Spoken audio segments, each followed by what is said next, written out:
दोस्तों नमस्कार। क्या भारत में लोकतंत्र खत्म हो चुका है? क्या भारत में मोदी सत्ता तानाशाही का प्रतीक बन चुकी है? क्योंकि 9 बरस में पहली बार विपक्ष एकजुट हुआ। एकजुट होकर उसने एक पत्र लिखा। उस पत्र को सीधे तौर पर प्रधानमंत्री को संबोधित किया और इस बात का खुले तौर पर जिक्र किया कि भारत में लोकतंत्र खत्म कर तानाशाही प्रवृत्ति सत्ता का प्रतीक बन चुकी है। इससे पहले कई मौकों पर इस देश के संवैधानिक संस्थानों को लेकर क्या संसद क्या सड़क कई जगहों पर हल्ला बोला गया। कई मौकों पर इस बात का भी जिक्र हुआ कि न्यायपालिका को भी प्रभावित करने की स्थिति में सरकार आ चुकी है।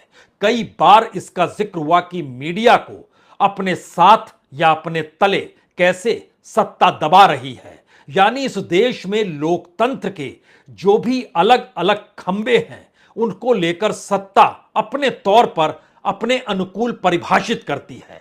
लेकिन इससे पहले कभी भी किसी ने पत्र नहीं लिखा, खुले तौर पर जिक्र नहीं किया। और ध्यान दें तो राहुल गांधी भी लंदन पहुंचे तो उन्होंने खुले तौर पर एक ही एहसास वहां से दिखलाया कि भारत के भीतर मोदी सत्ता लोकतंत्र को खत्म कर रही है, देश को बर्बाद कर रही है। भारत के भीतर के संघवाद को भी वह खत्म कर रही है और तमाम संस्थानों को सत्ता के लिए काम करने पर मजबूर किया जा चुका है। और आज 9 नेताओं ने 3 पन्ने का एक पत्र लिखा। उस पत्र के जरिए 3-4 बड़े सवालों को उठा दिया।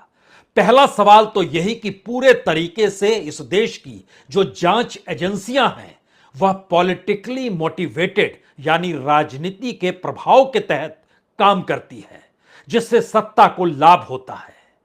पूरे तरीके से विपक्ष का खात्मा करने की दिशा में इस देश की जांच एजेंसियां काम करे, इसके लिए सरकार उनको प्रवोक करती है और उनको उस दिशा में काम करने के लिए मजबूर कर देती है।